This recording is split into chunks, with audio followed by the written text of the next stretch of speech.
Hello, ladies and gentlemen, and welcome to Makin, South Africa's best news podcast and the Common Sense's flagship podcast. As always, I am joined by a panel of brilliant South Africans scattered around the globe. Taking a respite from being glued to a highway, the Director of Wealth of Audley Capital, the Extinction Rebel of Exeter, Simon Lincoln Reader. Hopping across the Atlantic on a plane sponsored by the red dye industry, we are joined by the director of the Yorktown Foundation for Freedom, the disinformation czar of DC, Richard Tren. And joining us from the Common Sense HQ on his way to the golf course, the founder of France Cranier Private Clients, the editor of the Common Sense, the Sangoma of Santon, France Cranier. And once again, ladies and gentlemen, we are without the brainiac of Bremen, James Myberg.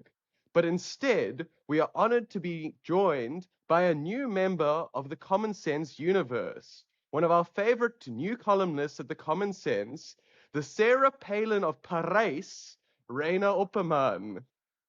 So we have a jam-packed show today, guys. But France, we'll start with you because it seems as though the DA has done a thing, and it has done a good thing, with its new empowerment policy. So can you take us through what the policy is and why it's such an improvement? Yeah, a few days ago, the DA launched a bill that it calls the Economic Inclusion for All Bill. And the bill is billed to replace South Africa's black economic empowerment infrastructure. And doing this is very important for a number of reasons, and I think the implications are far greater than even some of the DA people who've been behind this fully understand. What the bill does is essentially two things.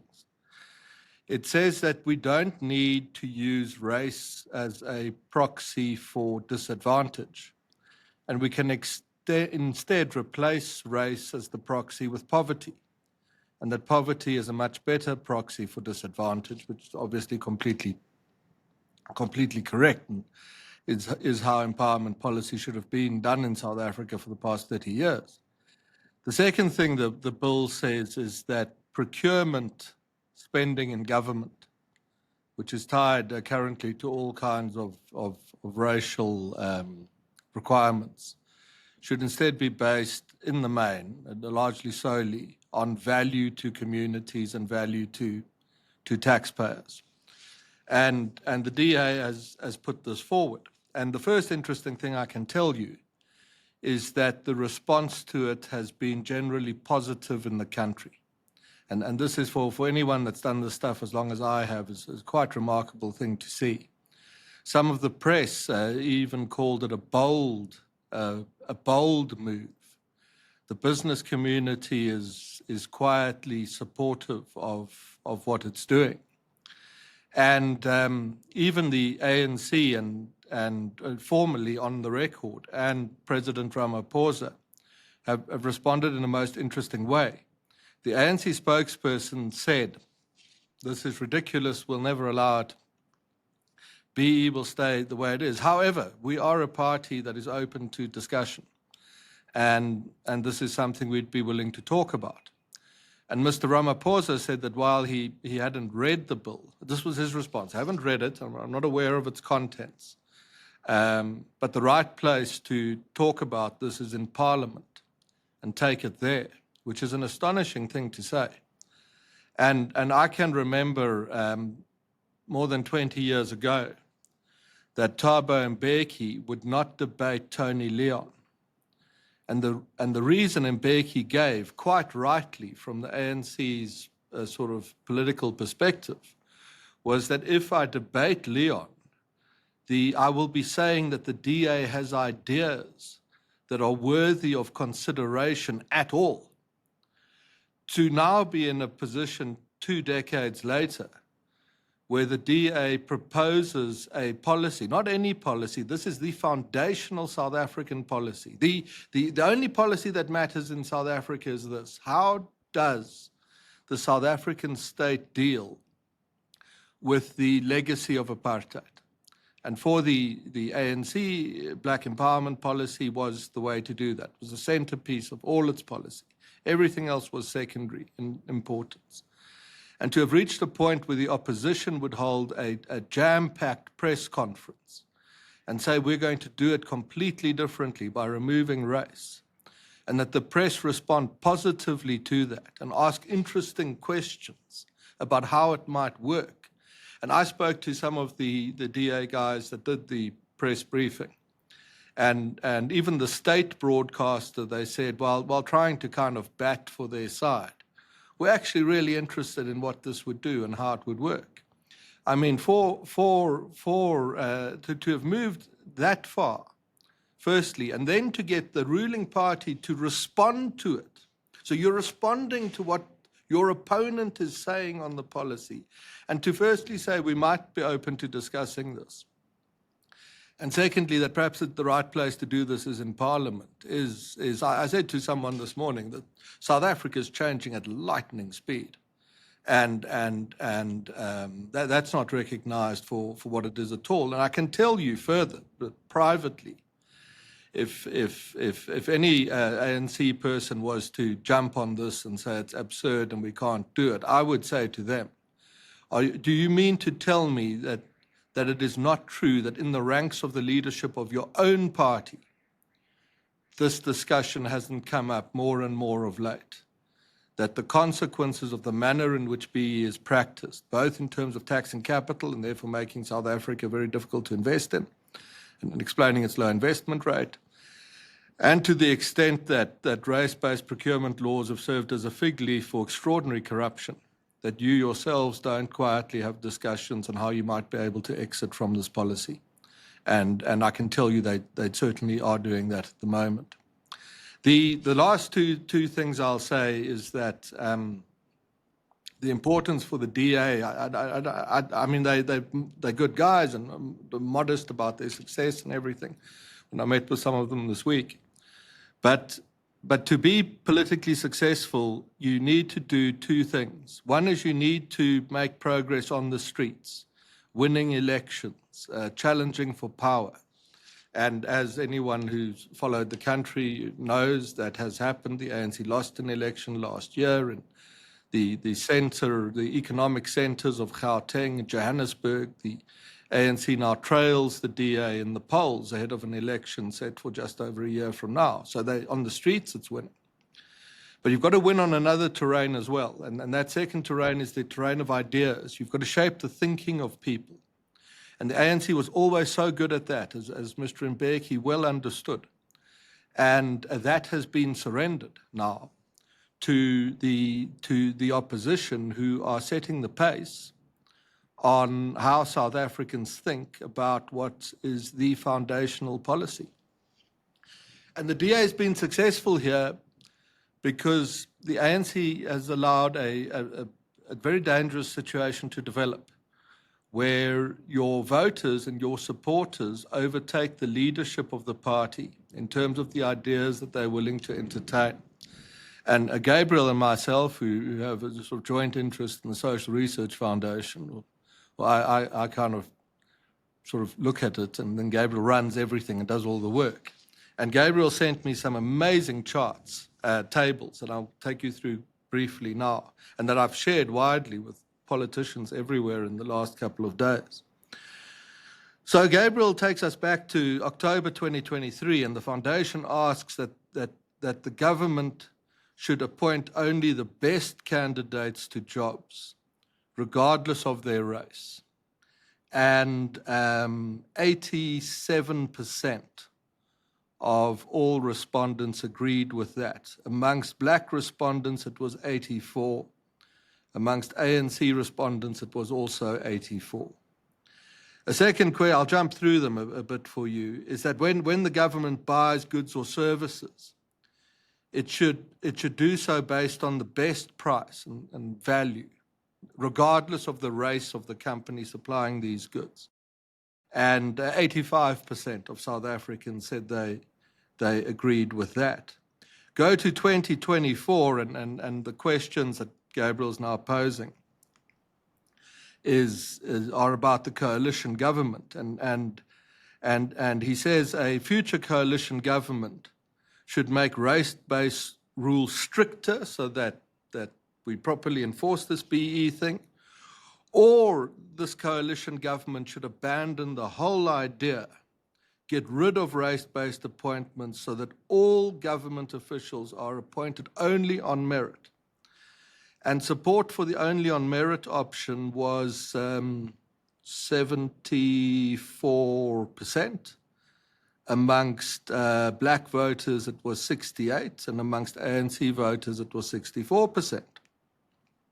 On procurement, the GNU should abandon race-based procurement and, in fact, do exactly what the DA has proposed on Monday. In support of that was 71% of all voters, 64% of black voters, and 61% of ANC voters. And he goes on into another survey done later in that year, and he asks the same questions again. And on the question of abandoning race-based appointments in the civil service and race-based procurement, again he gets these very overwhelming majorities amongst ANC voters. 73% support abandoning race-based appointments, and 57% supported abandoning, not diluting, abandoning race-based stuff. And what has clearly happened, and I think why this response has been so muted from the critics and positive from people who previously have been quiet, is that it does resonate broadly with public opinion. And the ANC has been asleep at the wheel here, and its voters have overtaken it on the right. And the DA now commands the thinking on empowerment, and therefore the central most important policy that determines the future of the country. It's a huge shift in really the entire edifice of South Africa. It's an extraordinary thing. Gabriel. Yeah, Franz, just a follow-up on that. Your point you make about the ANC used to be a party that made very good strategic decisions, and it no longer does so. It seems as though the DA has now forced it into an unwinnable position, because if you're an ANC strategist now, given this, what do you do? Do you concede that the whole thing has been wrong, and that as soon as our enemies have brought this new policy, we're going to abandon it in favor of theirs? Or are we going to do the right thing and create our own alternative policy that essentially looks like the DA's? If the what do you do? If the ANC wanted to survive, if that's the question, survival. What it does now is it says, yeah, we will back this in Parliament, and we'll support it, and we'll come to own it. That you're right, that it hasn't worked in the main. That South Africa's unemployment rate is too high, growth is too low, the economic suffering is too great. Obviously, there's some people who've benefited, but there was a Wits academic who's produced a paper now widely cited that 100 politically connected individuals have split R1 trillion in BE funding between them. There's a contemporary scandal in South Africa about the looting of a hospital done on BE grounds. 2 billion was taken out of a small regional hospital. And the people who did it are slowly being pursued, and something called the Asset Forfeiture Unit to seize some of their cars, including 5 Lamborghinis. And on my way to an airport earlier this week, the person who was driving was talking about these things, and he said, "Me 5 Lamborghinis, 5." And I said, "Well, would one have been?" He said, "One would have been, but 5." He thought that was really taking a bit of a chance with things.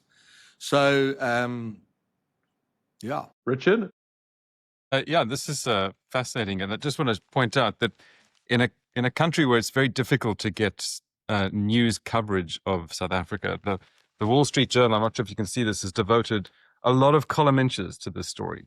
And so this is making big news everywhere. And it's an example of how the ANC, Ramaphosa was sitting in the White House. He could have done something on this. He was encouraged to, and he chose not to. And he's the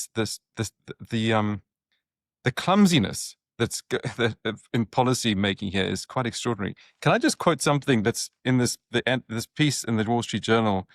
Ends by quoting Vern Harris, a former personal archivist who consults for the Nelson Mandela Foundation. He's quoted as saying, "We completely underestimated the extent to which our comrades would be seduced into diverting resources into their pockets on a massive scale."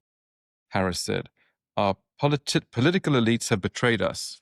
Well, that's true, but if they're only finally now waking up to human nature, I mean, this has nothing to do with elites. This is, if you create a system like this, people respond to incentives. I mean, create a bad policy environment and you'll get bad policy outcomes, and you'll get this is just human nature.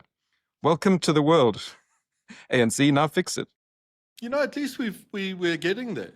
And good. And very Finally. quickly. And you talk about Ramaphosa being clumsy in the White House. One of the American demands to what was called demands, which I'd say is pieces of advice on how to get the South African economy growing, is to abandon aspects of BE, not the whole thing, particularly taxing capital on arrival. And I just want to, so he's clumsy, yes, in the White House. He's unable to see that and play to it. And it's what Gabriel said now. What should the ANC do?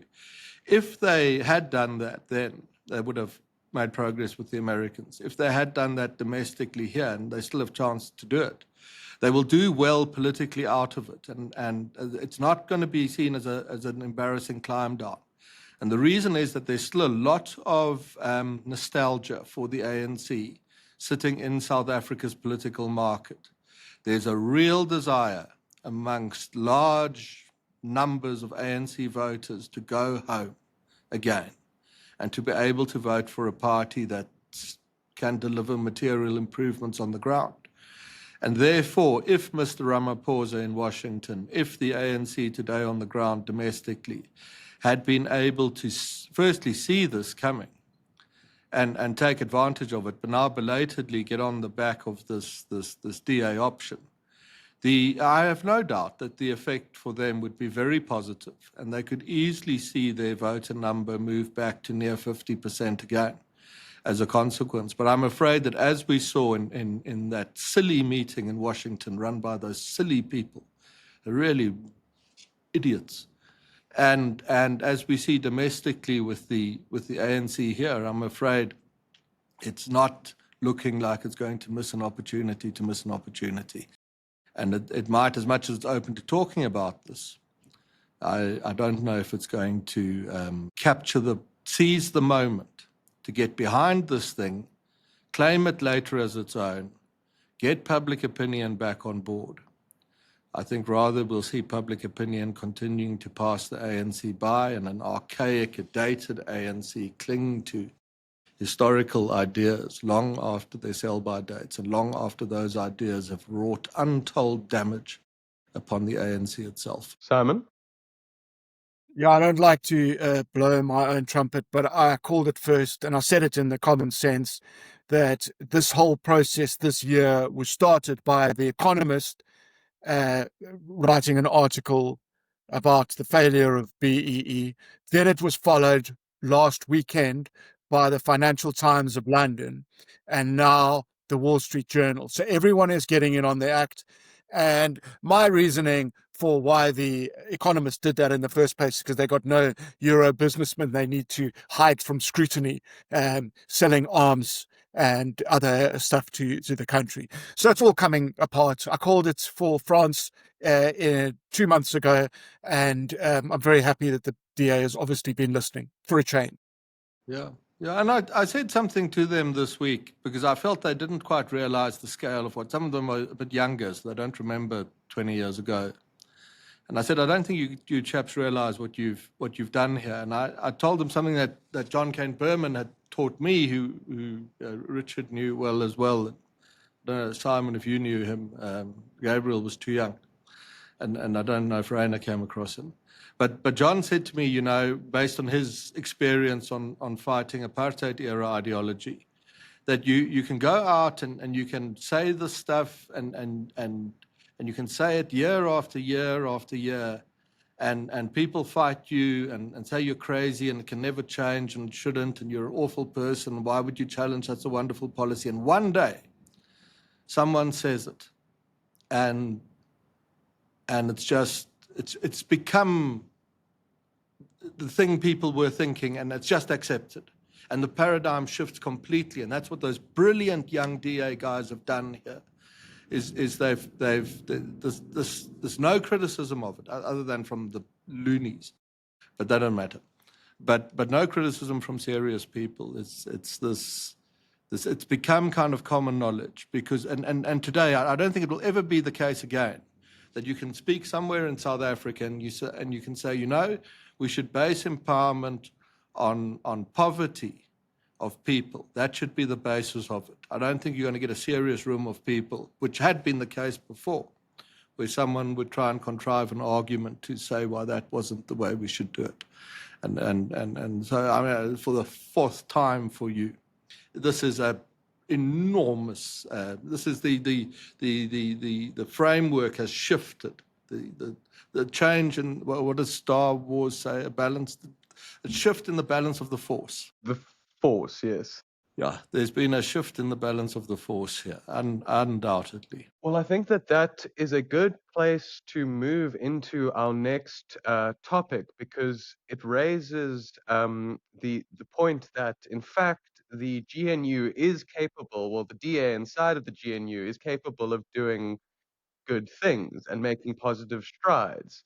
But last week we had on the arch nemesis of the GNU, our friend David Ansara, and given that he's now not here to defend himself, I think it's the perfect time to question his ideas. And so, Richard and Simon, I'm going to direct these questions specifically to you two, because I think it's interesting to get your outsider's perspective. Both of you are South African with South African heritage, but now live outside of the country and have had plenty of time to observe from outside some of the problems that are going on in the country and to see the different ways in which countries deal with similar problems. And so the main points that David raised, let me pull out some quotes from his segment, which is the first one, which I loved, which is the GNU is big government writ large. Another quote, the government spends around 2 trillion rand every year on just paying civil servants. The government spends as a proportion of GDP at similar levels to developed countries, but that our expenditure is on salaries, whereas in the developed countries, much more is spent on actual deliverables of government. And so the question he then raises is it worth us fighting for the GNU? Because it seems as though it has been demonstrated in both the nationalist era, the National Party era and the ANC era, that running the country from Pretoria is bound to cause a lot of problems. And it might just be better for us to start abandoning the idea of the real centralized South African unitary state and moving much more aggressively to a federalized or a Swiss cantonized system. So let's start with you, Richard. What do you think, and how do you kind of think about what David raised last week? Well, I mean, I fully support his ideas that power is best that's local. People, it's not just that your outcomes are better. I think it's a more moral system to have power devolve to the local as local a level as possible. The United States is a union of states. That's to state the bleeding obvious. But the founders were geniuses in which they, in wanting to get the original 13 states to unite together, to recognize that the people who live in Rhode Island have different ideas and cultures and priorities than those who live in Georgia, and that if you can unite over certain key issues such as foreign policy and sort of interstate commerce, but keep other powers devolved to the local level, you'll get better outcomes. And what this system has done is, just by limiting centralized federal power and by devolving power, it has resulted not just in the most prosperous, wealthiest country on earth and in history, but it has allowed for experimentation. It has allowed for different states to choose different policies and compete with each other. You need a country in which people can move and capital can move and individuals can move, but it creates better outcomes. We're free market types. We like competition, and that's true of the private sector, but also of state policies. And so, no, I think David's a very smart guy, and he's right. I will say that this is a constant tension here, though. The tension between the states and the federal rights is constantly being tested. Obviously, most dramatically over slavery in the 1860s, in which the United States fought a civil war to keep the Union together and to rid the country of that particular evil.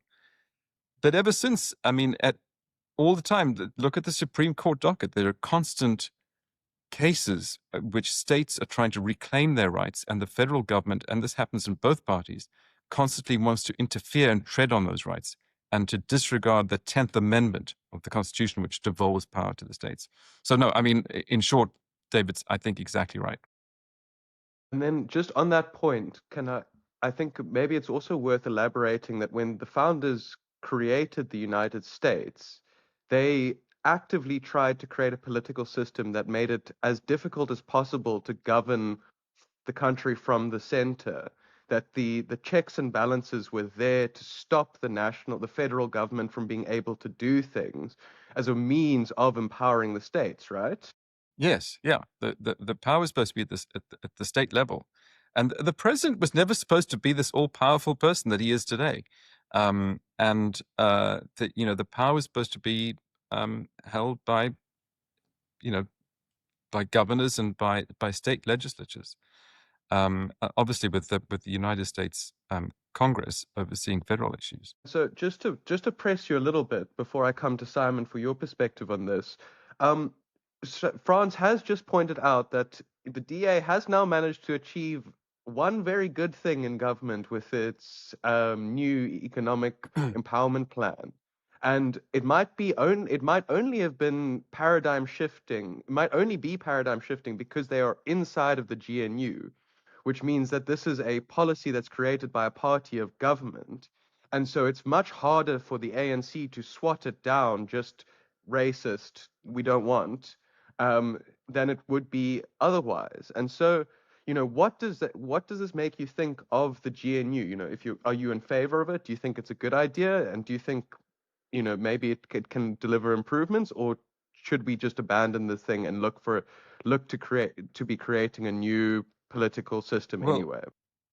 Well, look, I feel like this is a bit above my pay grade. I don't really feel confident in weighing in on this, but France made a very good point at the beginning that the alternative might have been the EFF and a far more rapid descent into far left socialist policies. So that's a very sound point. We don't know what the alternative would have been. So I think, given where South Africa is, the GNU was probably the best of a bad set of outcomes.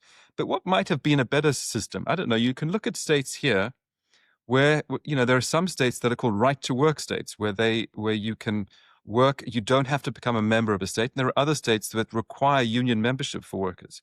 Well, what if, let's say, the Western Cape was allowed to rid itself of union laws and become a much freer economy and show up to the Eastern Cape what you can actually do, how you can achieve that kind of prosperity?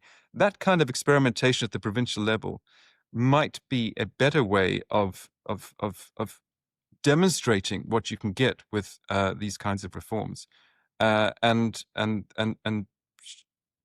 encourage reforms by showing what's possible. So to summarize, DA stick inside of the GNU, but pursue federalism as aggressively as possible in the Western Cape to wrest power away from the center. I think so, yes. And Simon, over to you with these kind of same questions on federal authority versus the unitary state in South Africa, and the question on the GNU? Well, I'll be honest with you. I'm thinking out aloud here. I don't actually know. I go with France's point about the EFF, but I see David's side. And, David's a smart guy. There are plenty of smart guys on his side of the argument that are advocating for state proofing in various stages, or cantonization, or even outright balkanization. And these guys are like Pete LaRue, we all know, and Russell Lamberti, and my buddy Nick Hudson.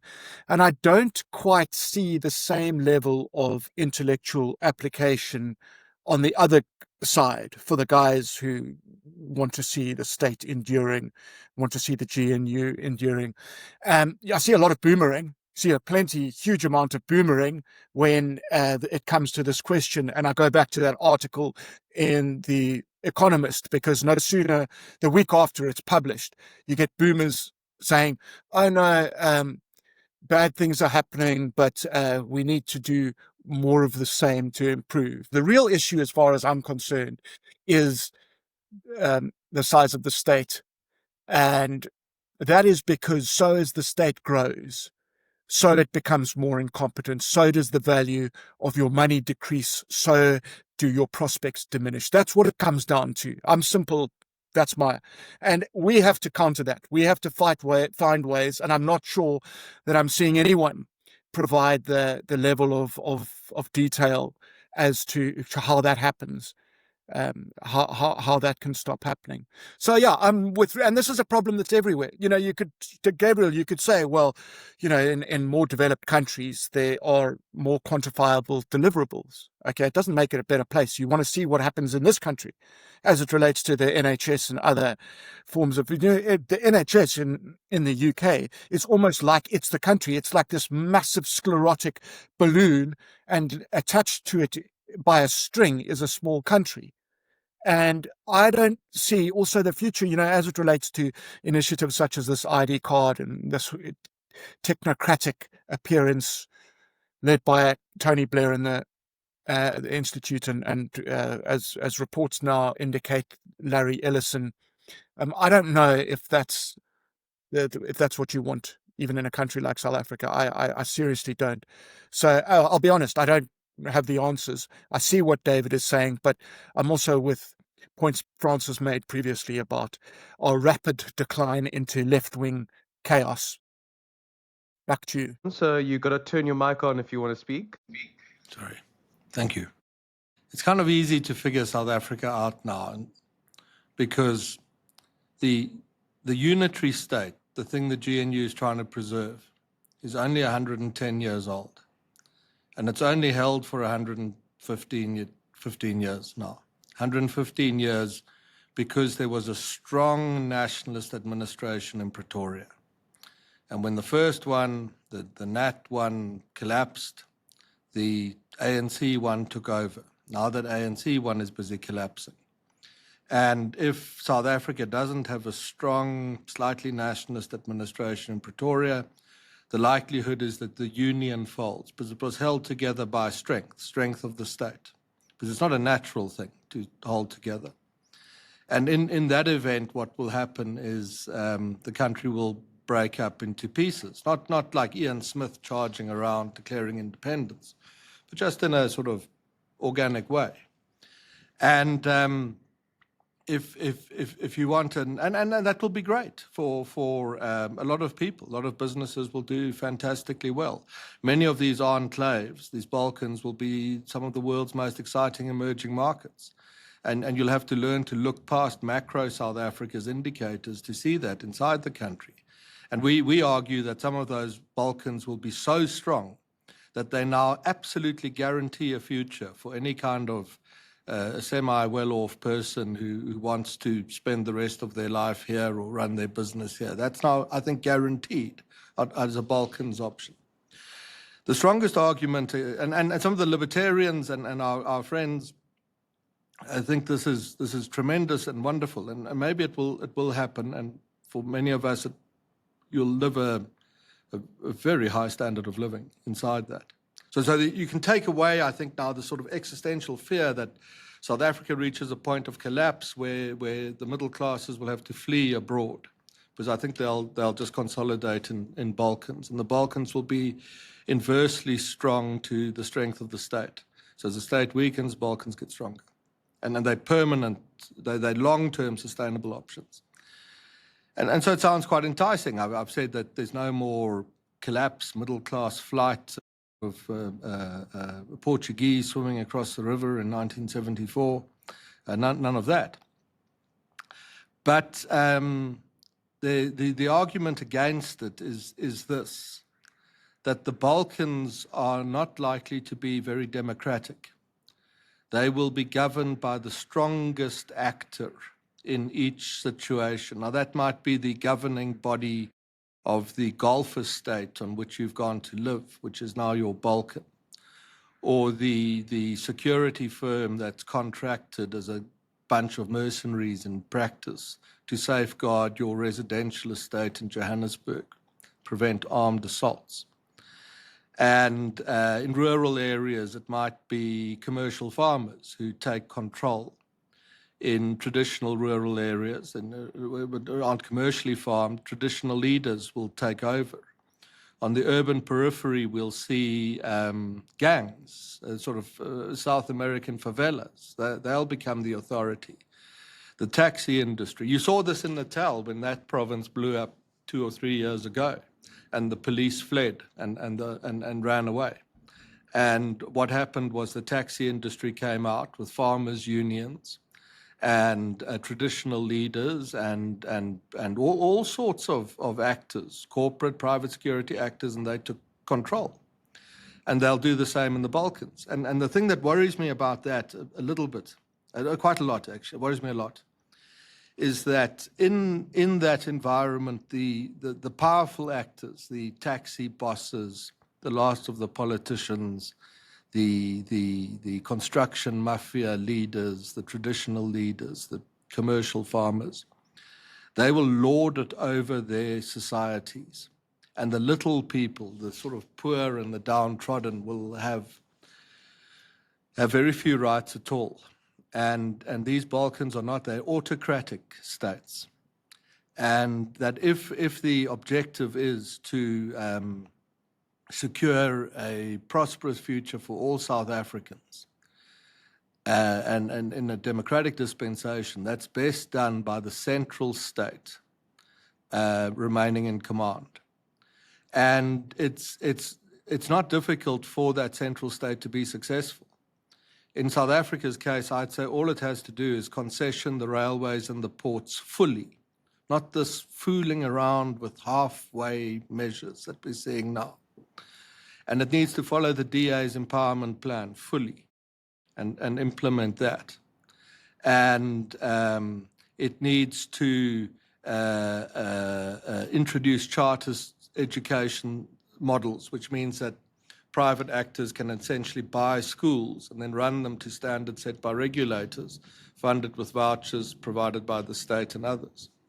And these are very, and burn the coal, as we say on every episode here. In the coal stations we already have, connected to the grid we already have, instead of trying to build new kind of space age things. And if the central state does only those things, the effect will be that over a generation, we will take South Africa's unemployment rate from 34%, where it is now, to nearer 10%. And I think so. I think there's a sort of moral argument, and I know these friends of ours will have a lot to say about that, but I'd say there's a moral argument to try and make the unity government succeed. But if it doesn't, for the well-off in South Africa, that our argument is that doesn't matter anymore, because they will move in. They will take back the authority the state can no longer command, and they will run private societies, some of them very, very economically important and successful, and that will provide South Africa's relative elite with a very, very wonderful standard of living for as many generations into the future as you could possibly think of. Yeah, I think to put a bow on this kind of discussion on what the points David raised last week, I'd like to steal an idea from Moeletsi Mbeki when I interviewed him for Talking Sense, our other podcast on the Common Sense. Go check all of those out. Where he said, I asked him, should South Africa aim to be a democracy like Europe or like America? Like, in Europe, where you've got a very strong social welfare nets, that means that, everyone kind of sits somewhere in the middle, and there's less extreme inequality. Or should we be like America, which has a less strong social welfare net and that allows for these extremes in wealth and income distribution? And he says, Moeletsi Mbeki says that South Africa is a new world country, which means that it's actually impossible for us to be like the Europeans. Our historical development does not allow us to be like the Europeans. And so if we want to be successful, we have to try to copy new world models. And the new world exists on a spectrum from Haiti to the United States. And so South Africa can land somewhere between Haiti and the United States. And I think, Richard, you so eloquently put out that, I think, and it adds to what David was pointing, is that maybe the way that South Africa is successful is the way that the United States is successful, is distribution of the power down to the local levels, but with the express with the central government agreeing to that being how power is distributed, that they agree that we shouldn't try to govern everything from the center, and we should give more federal autonomy to the provinces so that we can experiment with policies, so that we can see what will actually produce the best results in the country. But now let's move to the country that we're talking about as the pinnacle of South Africa's development trajectory, the United States. And back to you, Richard, because I think on a related note, we have the Trump administration going after the Federal Department of Education to try and distribute education policy back down to the states level. So very much on brand with the conversation we're currently having. But Richard, can you tell us about the Department of Education? Yeah. Give us some context on what Trump's doing. So this is one of Trump's election promises, was to shut down the Department of Education. And a lot of people thought, oh my God, he's going to create a whole country full of illiterate dunces who won't be able to learn anything because there's no federal Department of Education. But in fact, the Federal Department of Education is a creation of the Carter administration. It only goes back about 40 years or so, and it doesn't really do very much other than fund a lot of money out, a lot of them for sort of food, like child feeding schemes, and it was created really as a tool of the teachers' unions to expand their power over education. Most education actually takes place at the state and local level, and it's one of those areas where where the power is devolved, and that is as it should be. But we have a big problem in this country in which we are failing in education outcomes, and it is a disaster. The National Assessment of Educational Progress came out with a recent summary of educational achievement. And understand what's been happening for years and years and years is that education funding is going up and up and up and up, and outcomes is going down and down and down, or even remaining flat. But it's not. It's not even. There are good and bad spots here. So let me get to the National Assessment of Education Progress. This summary found a decline in overall achievement. It was declining before COVID, and it was exacerbated by COVID when schools across the countries, at the behest of the teachers' unions that demanded that schools remain closed, outcomes worsened them, but they were declining anyway. But listen to this, only 35% of 12th graders, so these are the people leaving school, can read at 12th grade level. So they're getting ready for college, and they cannot read at that level. That's down from 37% in 2019. In maths, only 22% are proficient at 12th grade level. For African American children, for Black Americans, the outcomes are even worse. So they tested various grades. At 4th grade, 18% of Black students score at the proficient level. In Chicago, so Chicago, think of Chicago as a very progressive, very left-wing city run by Democrats and dominated by the teachers' unions for decades. 22 schools had no students, not a single student, proficient in reading, and 33 schools had no student proficient in mathematics.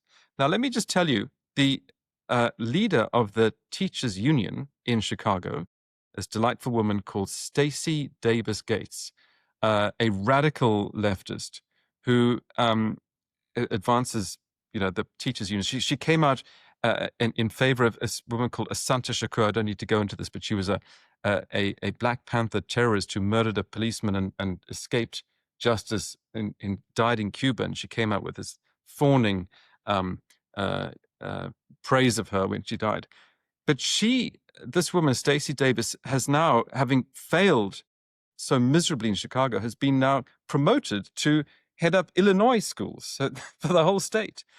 And when confronted about these disastrous test scores, she said that she dismissed the scores and said that they are junk science rooted in white supremacy.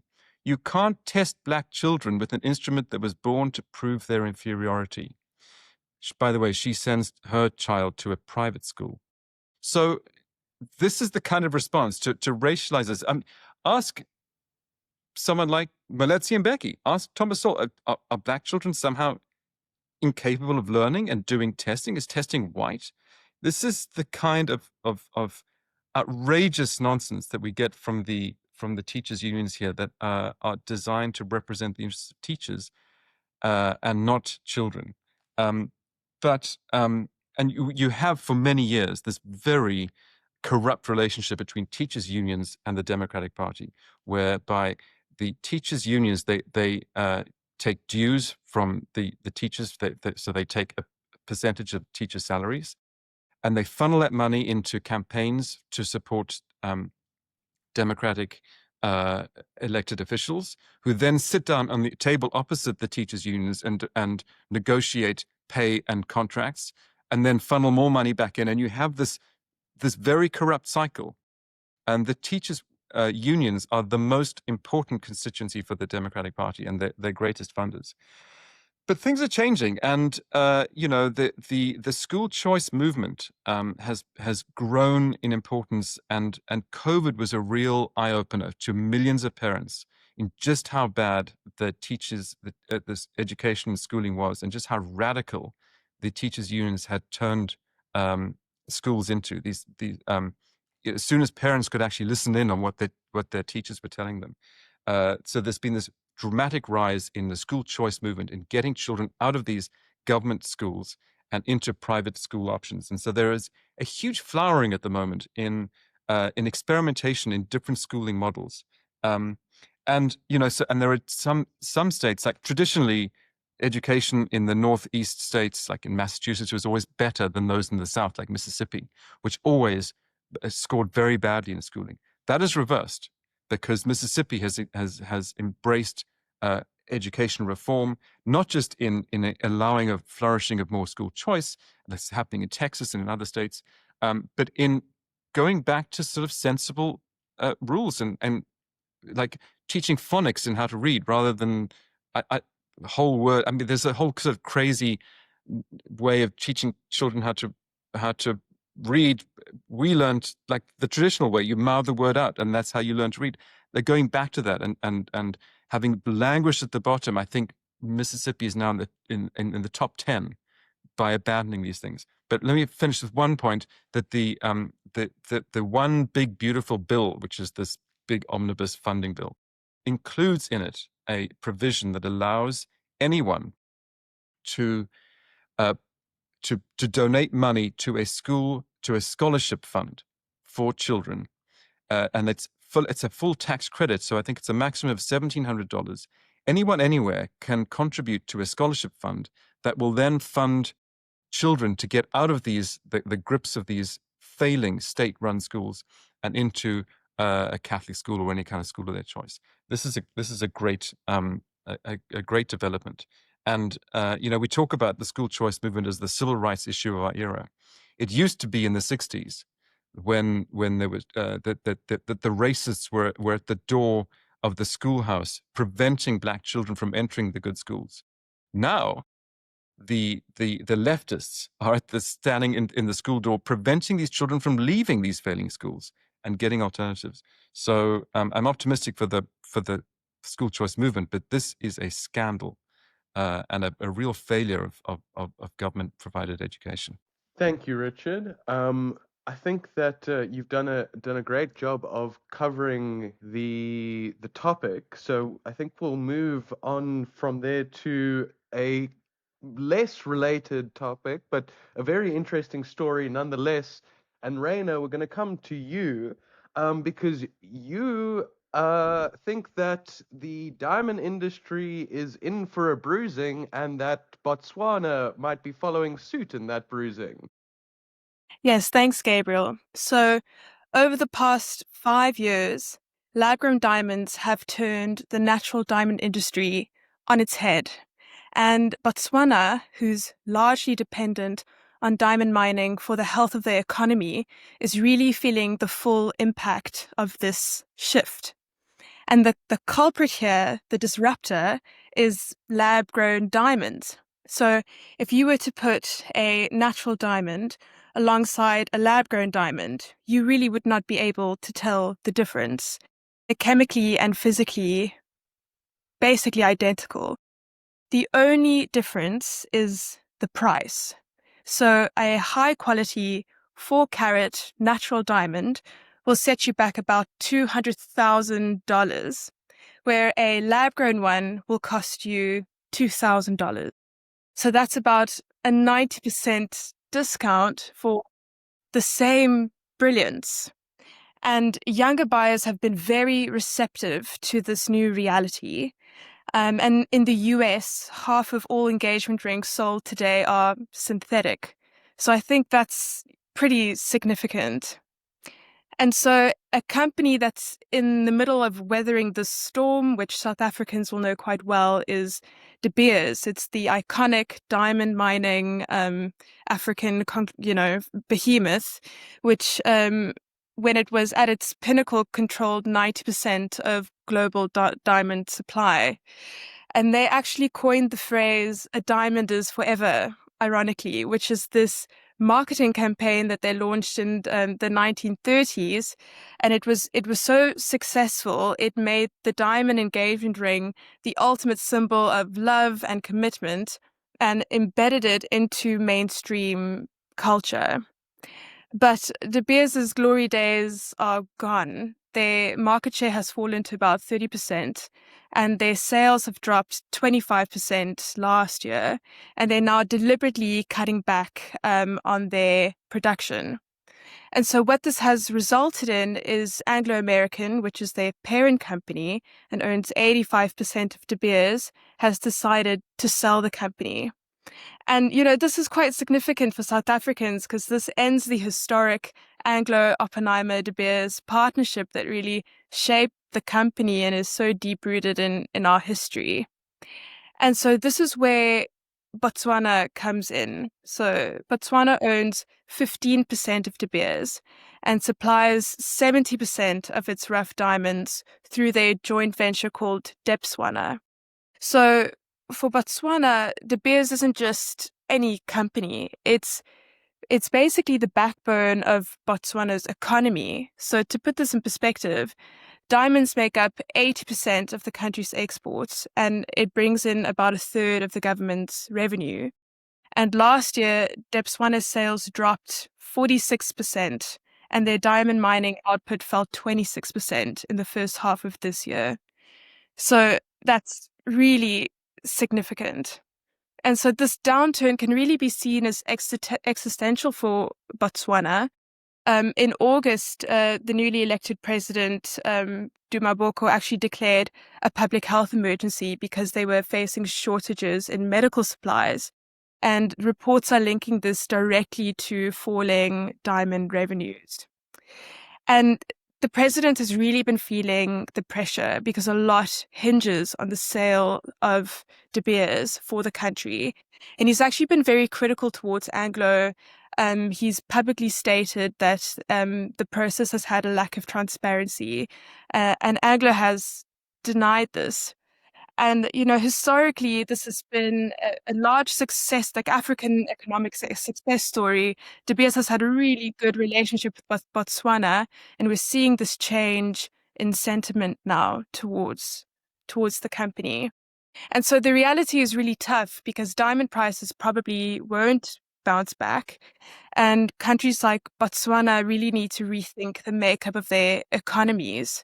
And so, yeah, what was once one of Africa's really bright economic success stories is really facing an uncertain future. Yeah, wow. I mean, and just no, by no means am I expecting you to be a Botswana expert, but in terms of how you look and see, what do you, how does Botswana kind of look to turn this around? Because if you've got a country so dependent on something that is going to be a resource that can now be grown in a lab for what's it you said a 90% discount, That's right. that you're going to have to abandon that commodity in not too long a time. So where do you go from there?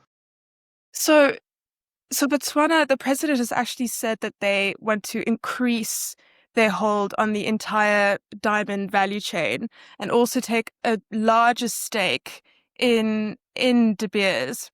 So, it seems as though they're putting all of their eggs now in this basket.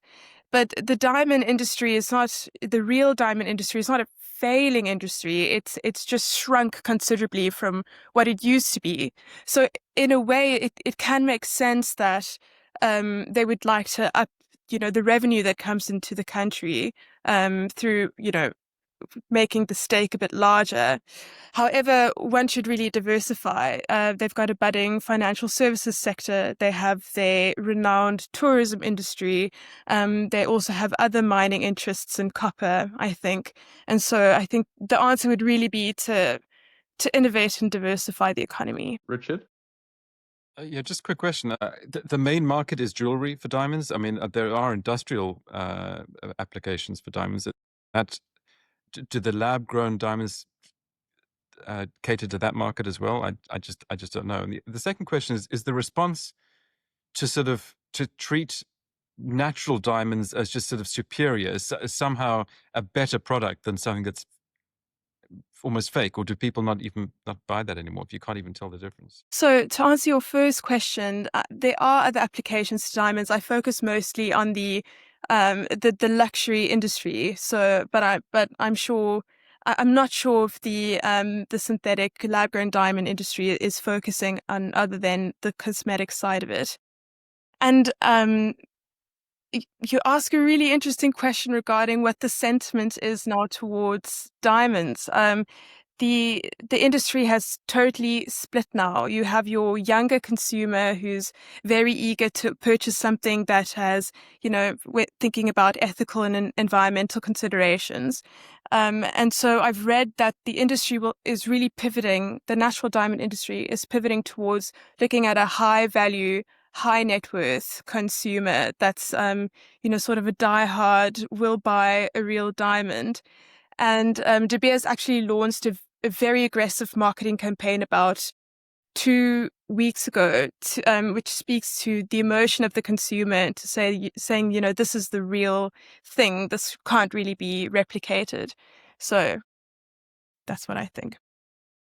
Yeah, I think it's terrible if they're going to try and double down on diamonds. You wrote a piece for us on this earlier in the week, and I was discussing it with a friend of mine, and he said it's equivalent to trying to catch a falling safe.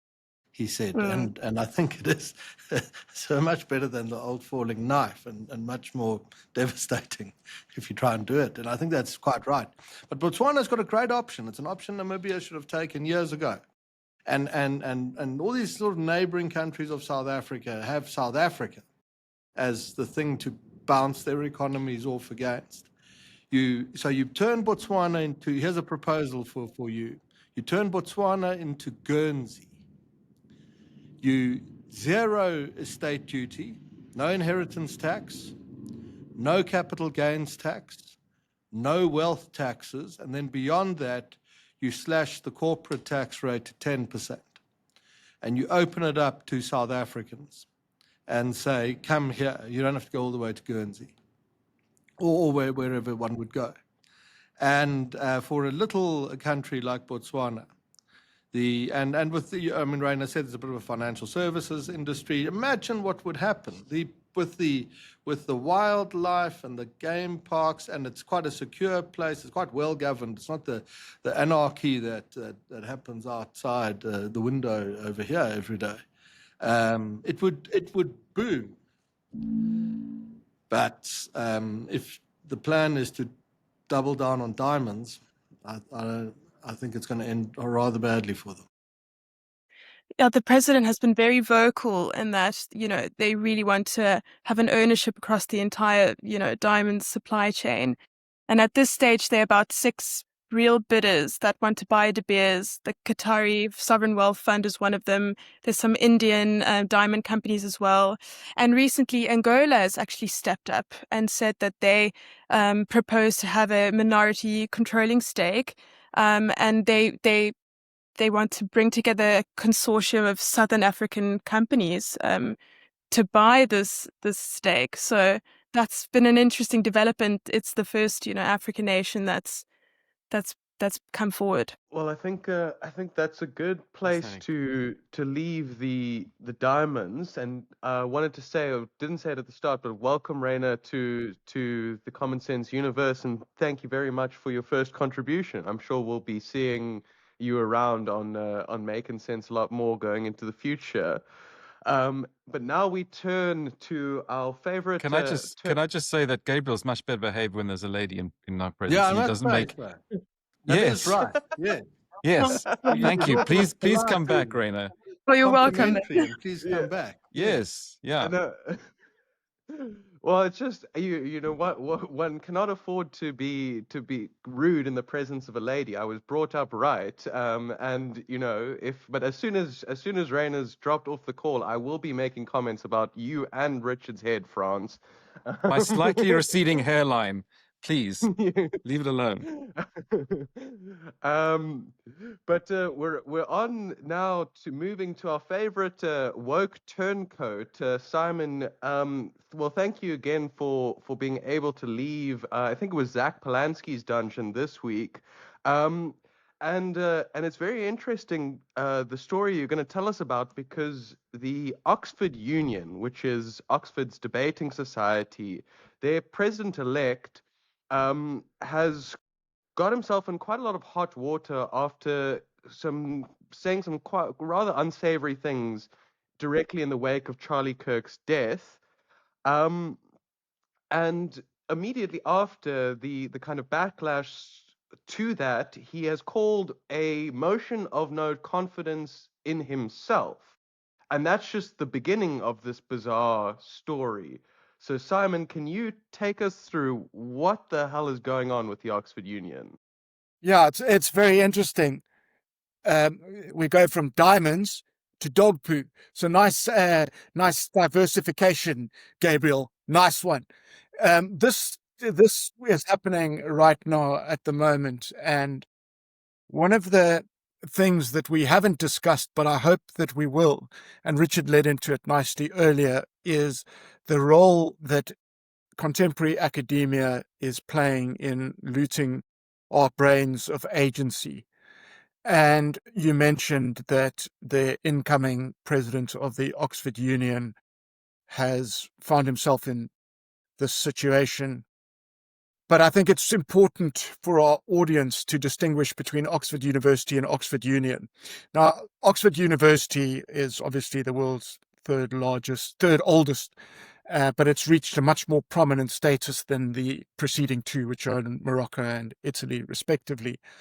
But and for a long time, Oxford University was one of the pillars of English exceptionalism, and then it started going to dog poo because it lowered its admission standards because everyone volunteered surrender like monkeys, like the French. And people look upon 2016 as the Rhodes Must Fall, thanks UCT, nice, as being the start, but it actually was before that when they, as I said, lowered admission standards. By the way, only Richard, France, and probably Rainer could get Oxford. Not you and me. We're dummies, Gabriel. We wouldn't be able to get into to Oxford, even with these lowered admission standards.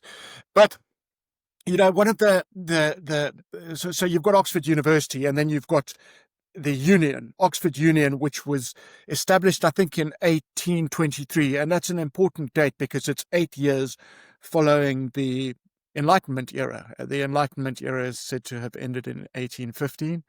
But if you look at it like that, you can see that this institution is designed to complement the generation of ideas. Ideas don't just stop. You need more of them. You need better ones. And that, in that context, we come to this recent disaster. By the way, I just want to say before I get into it, okay, it's quite a funny story. Do you know that one of the protesters at UCT in 2015 got an Oxford scholarship? He was a white guy. I think his name was Joshua Knott. But I just kind of picture the scenario of him taking a bucket of feces and throwing it on the statue of Rhodes, and then an Englishman coming out of car and saying, "Congratulations, you are now an Oxford scholar. Welcome."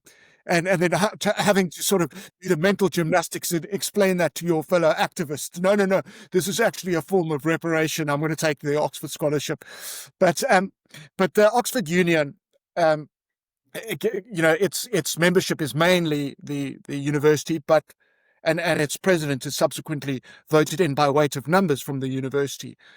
And what's happened is that they've elected a guy who clearly has no interest in the foundations of the institution, who hasn't got any original ideas.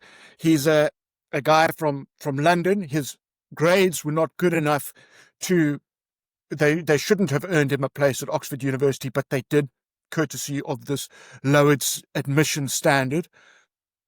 And he's come in and he's been caught saying very nasty things about Charlie Kirk, who he debated against and presumably shook the hand of earlier this year when Charlie Kirk was debating at the Oxford Union.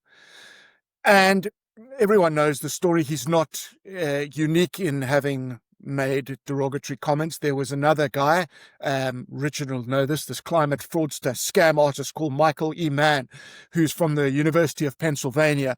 And he said he endorsed the claim on his social media feed that Charlie Kirk was the leader of Trump's Hitler Youth. Now, they made light work of him because he couldn't occupy the position that he did with its activism limits and the expectation of impartiality and sound judgment. But what happened with George Aberonia, who's the incoming head of the president of the Oxford Union, was that there was such an outcry as to these comments from former life members of the union. Once you're a member, you have the option of maintaining that throughout your life.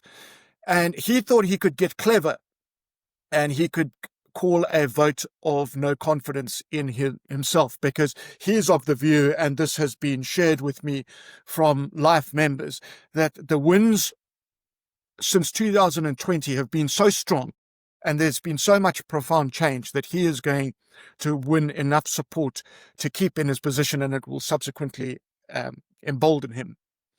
But if you look, as I said, if you look at what the guy says, he's like a fallist. Okay, he doesn't have any new ideas. There are lots of guys around that want to blow stuff up and want to see stuff turn to ashes. And, on that point, he comes from Chiswick, okay, which is a West London suburb.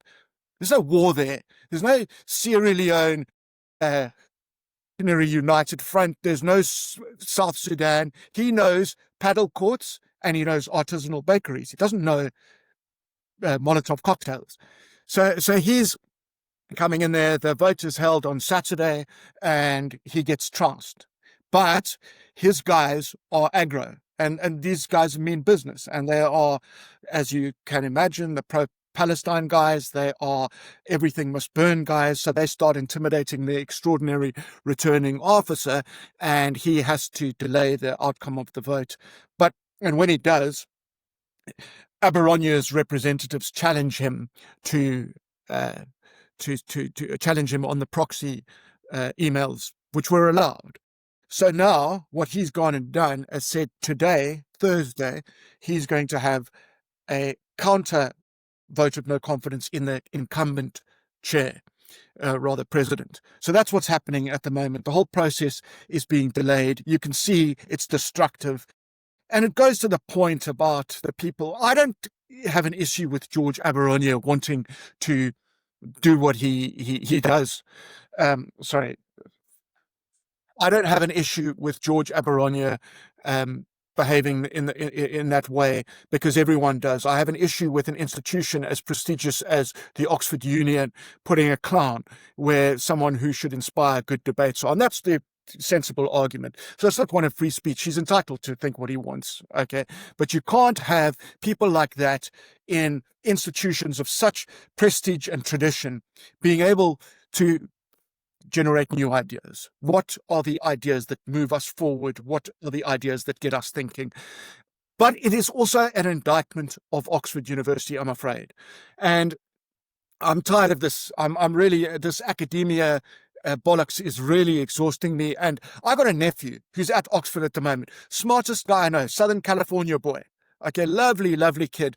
But what I'm hearing coming out of that university is the type of stuff that, and I think about, if I'm dictator for one day, just one day, okay, and my dictator's temperament is a blend of Lee Kuan Yew and Cyril Beaker, who is a former gangland enforcer on the Cape Flats. That's my temperament. One of the things that I'm going to do is I'm going to go with my guy to an economics lecture at Oxford University, and I'm going to listen to some sneering professor going, "Oh, we don't actually know what causes inflation. We think it might be cost advancing." I don't want to interrupt him. And I say, I know how much it costs for my guy to be here. And if I catch you talking like that again, I'm going to come to your house and I'm going to waterboard you.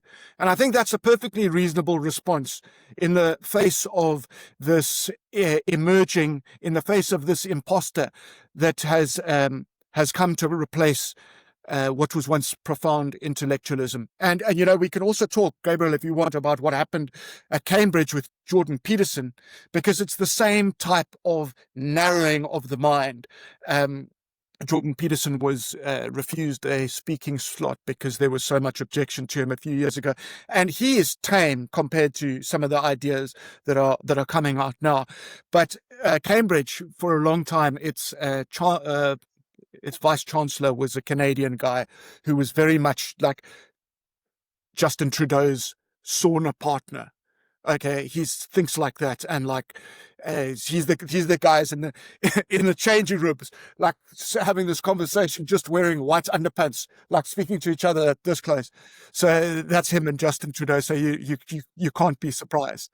But yeah, it's a very sad situation at Oxford Union. It's not nice seeing these institutions and their reputations dragged through the mud like this.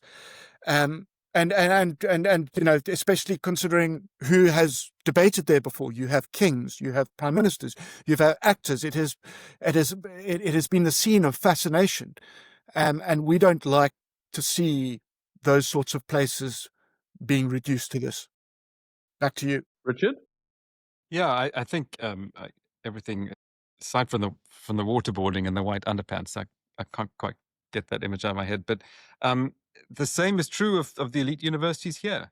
And again, I'm holding up today's Wall Street Journal, and one of the leaders here is a new ranking put out by the Manhattan Institute of leading universities, and taking into account things like intellectual diversity and robustness of debate and ideas. And where are the Ivy Leagues? Where's the Yale and Harvard? Where is Columbia? Nowhere to be seen, because what you've seen is that the states, the universities in the southern states, Florida, Texas, North Carolina, University of Georgia, Clemson, that actually take ideas and civil debate seriously and encourage intellectual diversity. And they're at the top of the rank. And you know what? People are voting with their feet. Parents don't want to send their children to these little indoctrination camps. They want their children to actually not only learn something, but also enjoy their university life. Those of us who went to university in the 80s and 90s actually had fun while we were doing that. We weren't constantly berated for our ideas, and we learned something and we enjoyed ourselves. Now these miserable little indoctrination camps are churning out horrible people, and I think parents and students are seeing this for what it is, and I hope the market works here.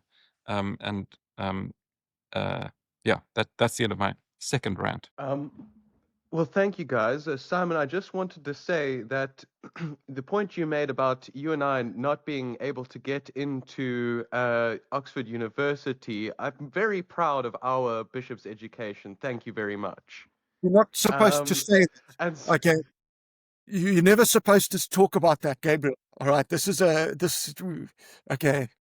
so sorry. We went to everyone on this panel went to a government school. We have enjoyed zero privilege in our life, and we should be given points so that we get accelerated into any university degree that we would like. Particularly my interest, I would like to pursue my interest in gender studies. Yeah, slam vote. I think It's not the case today, but if you look very carefully sometimes at Gabriel, you'll see that if it's an important meeting, he wears his bishop's debating tie, which is very subtle, and you almost have to know what it is. But if you see him at dinner, Simon again, or so, and it's there, and there are other people, then do ask him, Gabriel, what tie is that? He loves that. And then he explains the whole story behind it. He's not going to love it if I take him to around the Houses of Parliament, because all of the Conservative members of Parliament are going to proposition him. They want to take him on a date if they wear that. So just be careful. Unleash. For the record, Well, Simon, I didn't even apply to Oxford University because I knew I wouldn't get in.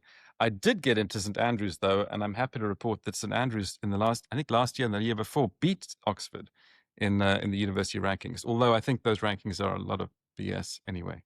But there you go. I think a polytechnic in hell can beat Oxford as it relates to results. Well, I think that more than now covers the topic of university. And thank you very much, Franz. I hope that when you see me in the street, I'm always in a suit and tie. And so please, ladies and gentlemen, feel free to approach me and ask me about my ties. Nothing else, though. I will not respond to any other questions. And so with that, we move on to our last topic. And we started in South Africa, France, with some good news. And we'll end in South Africa with the bad news, because the DA was not the only party to put out a new policy agenda. The ANC has put out a new energy policy plan, integrated resource plan, and it is disastrous. But France, can you give us some context about the South Africa's energy situation and why, and what this plan is, and why is it such a problem for the country? Okay, if you don't know the context, a few years ago, South Africa ran out of electricity. The supply and demand curves had just converged on each other, the lines. And I can remember as an analyst telling people, look, it's coming. And it wasn't taken very seriously. And then we reached this amazing point where the demand and supply curves intersected, and then the lights went out. And if you lived in the country through that era, it went on for a couple of years. There'd be long periods of the day where you didn't have electricity. what was called load shedding. Whole blocks would be. I remember once on the highway, it was very spectacular. Johannesburg's a bit like Los Angeles in some respects. And you're driving down this huge highway with this brilliantly lit, and then suddenly the lights went off, and it was an amazing sight to see how everything just fell into darkness. And this darkness went on for a while, and there were many reasons for it. And one of the key reasons was that the leadership, and electricity in South Africa is produced by one state-owned company in the main. And the leadership of that company had been very under the influence of Westerners, and had decided that a very good idea would be to transition South Africa out of dependency on coal. Almost all South Africa's energy comes from coal. And to let the coal fleet run down into a great kind of green transition. And this was absolutely catastrophic. Growth was driven through the floor, and I think it was a necessary step towards the ANC's electoral defeat. And late in the process, once all the damage had been done, the government, the ruling party, the ANC and the cabinet, which is then still commanded, realized they were being screwed by the management of Eskom, and they appointed a new energy. They fired the Eskom CEO, who'd been very popular in kind of sophisticated circles, and they appointed someone else, and they appointed a minister, a new minister for energy. And this chap met with the coal station plant managers and said, what's going on? And they essentially said, thank God you're here, because no one takes us, we've had no support for years, and this is why the place is falling apart. And this chap, who we're quite big fans of at the Common Sense, sets to work and does extremely well. And the best measure of that is that in any energy system, you can measure a thing called the energy availability factor. And that measures what share of the installed capacity of the system, the power stations, are producing the energy that they should. And South Africa's, 30 years ago, South Africa's availability factor was 90%. And it fell away, and this chap drove it to under 50% on 2 or 3 occasions. And the new minister takes over. They essentially abandon some of the green thinking. They meet with the station managers. They give these the support they need. And the lights are on again. And the energy availability factor, which has a strong seasonal dynamic to it in South Africa, is back at 70% at the right point in the season, which is the end of the South African winter, which is now. And so he's done very well. And then last Sunday, something went very badly wrong. And the same chap who'd been so very sensible to date addressed the media and proposed a new energy strategy for South Africa. Now, these things are called integrated resource plans, and South Africa updates them every few years. The first one was done in 2010. And this is the sort of strategy for the state to meet future energy demands. And this latest plan that was put to the country on Sunday, the most striking aspect of it was that installed capacity, so that's the quantum of all installed generating capacity in the country, is set to increase from around 50,000 megawatts, 50 gigawatts, to 160 in a period of 15 years. So one way to think of that is it took the country 150 years to get to 50, and the proposal is now that it's going to get to 160 within 15 years. And in doing so, it's also going to make its way towards net zero. It won't quite get to net zero in 15 years, but the decade after, that's the ambition. And all sorts of ideological objectives and so on thrown into the mix. And if you drill down into the detail of the thing, a striking aspect of it is that coal's role in generating electricity in South Africa is going to be cut in half of energy actually delivered into the country's economy. And there will be some expansion of gas, which is sensible. 10% of the future mix in 15 years will be gas. And there'll be very little nuclear, regrettably, only 5%, when that really is the future, we'd say. And the great bulk of it is going to come out of wind and solar plants. And the solar plants will have electricity in the day, and the wind plants will have electricity in the night. and we'll build 6 gigs, just over 6 gigs, so 6,000, I think 6,300 megawatts of storage capacity, which is vast. And to do all of this, we're going to have to build a new grid because the wind and solar lies in a sort of east-west band of the country, the zone of high solar radiations in the west, and the wind blows in the east. And there is no surplus grid capacity running west-east in the country. And it's an extraordinary document and plan for its ambition, given that this is a government which, I mean, struggles to supply reliable running water to the economic center of Johannesburg, and has a very bad track record on infrastructure at all. And it's entirely dirigist. The state will now determine this is the energy mix, and it will work towards installing this quantum of energy, which is a vastly complex and difficult engineering project. And if you drill deeper down into it, it becomes even more troubling, because the impression, certainly how the plan's reported in much of the legacy media, is that South Africa will have 160,000 megawatts of electricity available to it. But that's not true. That's what's called the installed capacity. The actual capacity that's delivered into the economy must be factored through something that's called the capacity factor. Now, coal plants, nuclear plants, if they're quite well maintained, they can have capacity factors of 70 to 90%, which means they produce 70 to 90% of the nameplate capacity that plant is able to do. Wind and solar goes down to 20%, and it's very, very volatile. If the wind doesn't blow or the sun doesn't shine, you have a problem. And even when the sun does shine, you still have a problem, because the sun shines a lot at noon. So you need enormous grid capacity to carry that electricity. So firstly, the reliance on solar and wind means that it's in fact not getting us to the levels of energy that are sort of the idea that's been reported in the press. Second set of problems with it is that for electricity to support industrial growth and expansion, it must be dispatchable. And what that means is you must be able to apply it to where you need it, when you need it.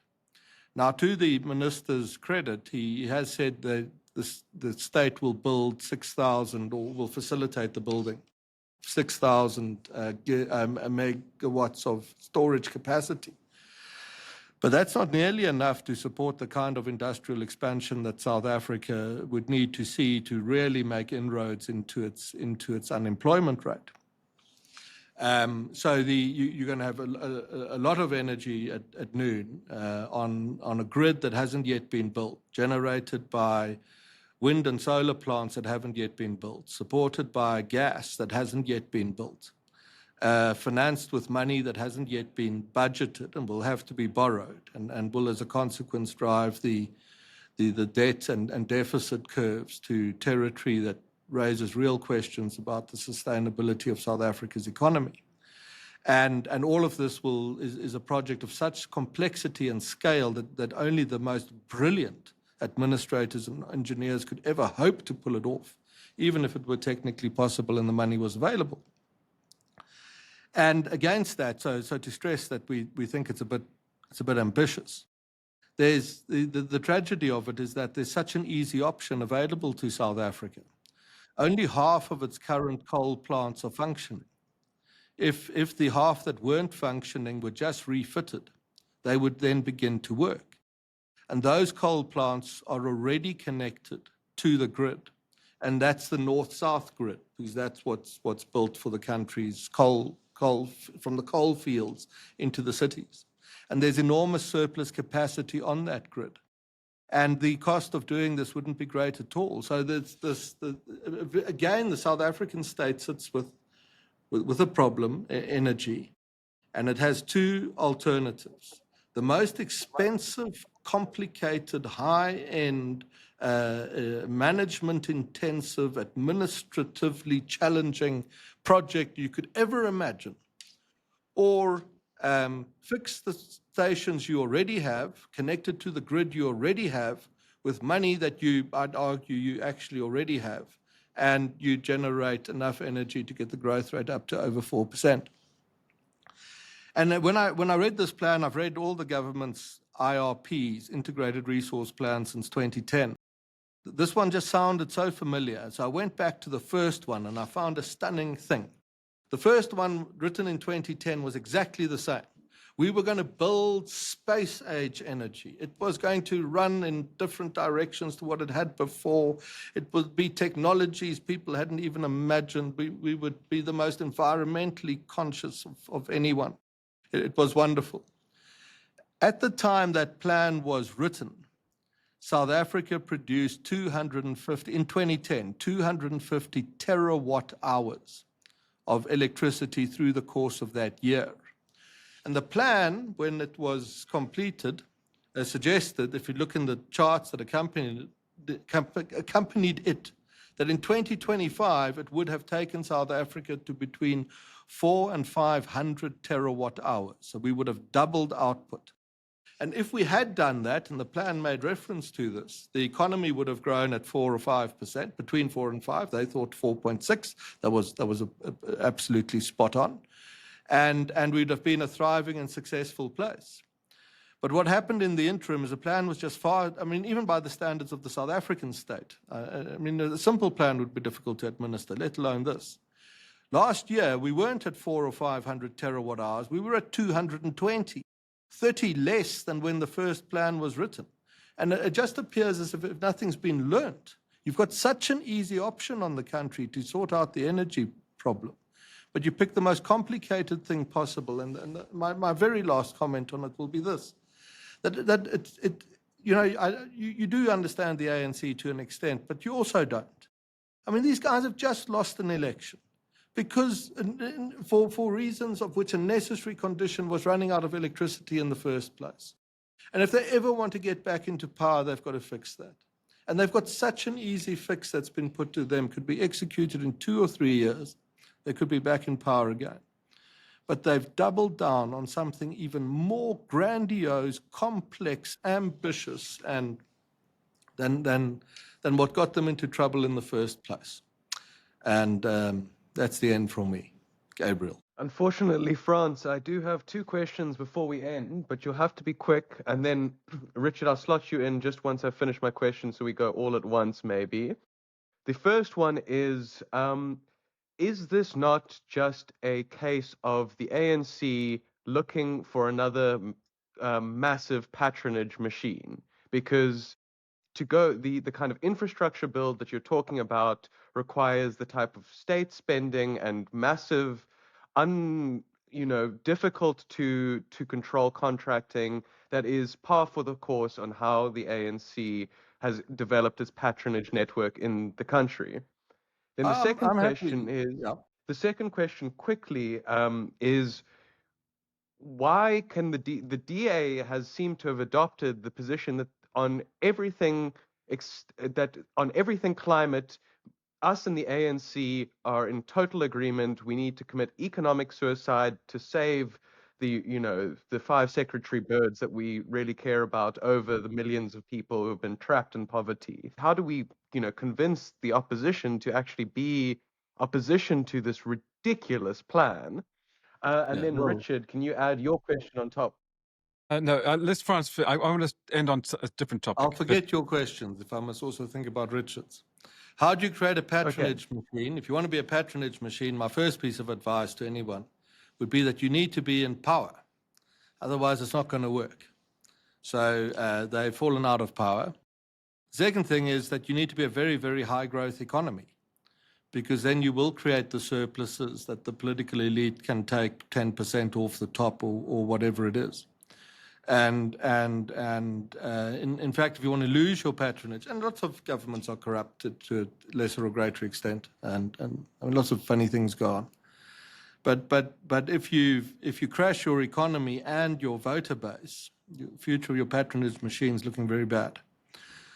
On the question of the DA, I've been critical of DA energy policy, and the way I might put it to them is this, that you guys, now talking to the DA, in terms of where the politics is going and the city of Johannesburg next year and your command of ideas and policy and some of the BE stuff that we've spoken about today, you might very well find yourselves in a position much faster than you realize where we're forming the next GNU.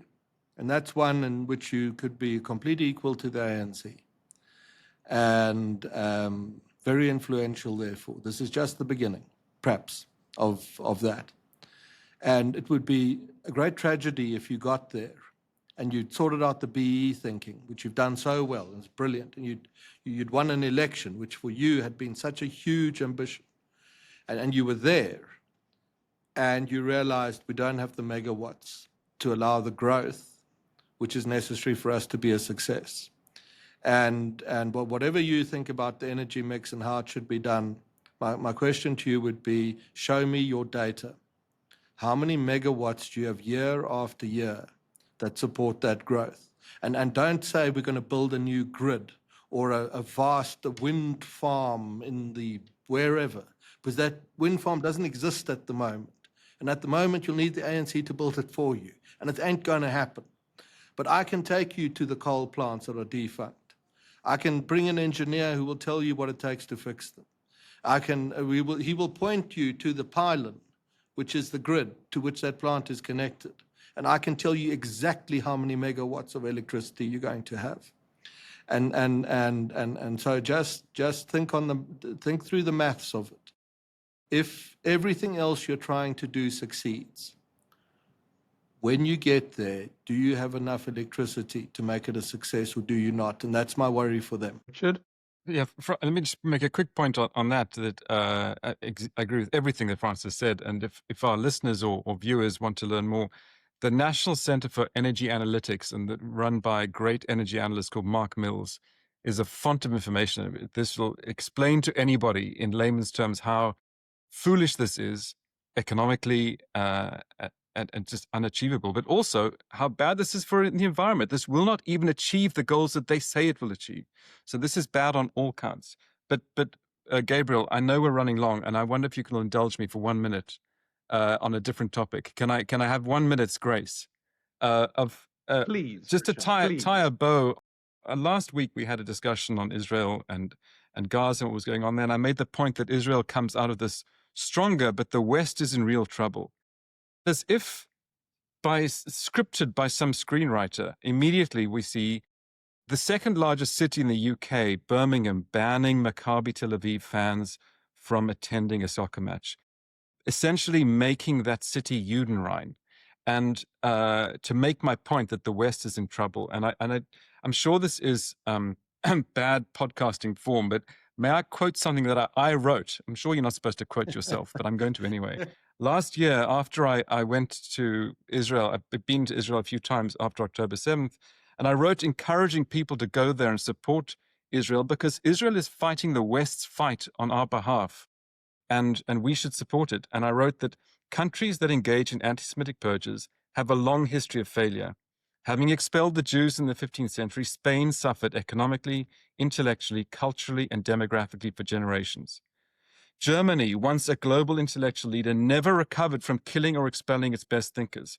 Other countries that expelled Jews, including Iraq, Syria, Iran, and Algeria, remain despotic hellholes.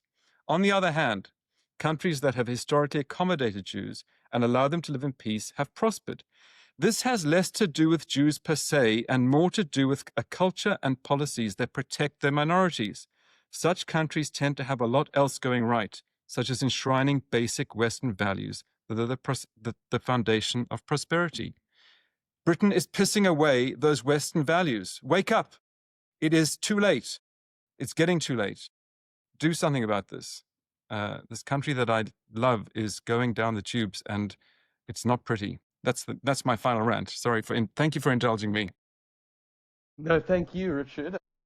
Given that I've given you a minute grace, Simon, you've got your minute grace.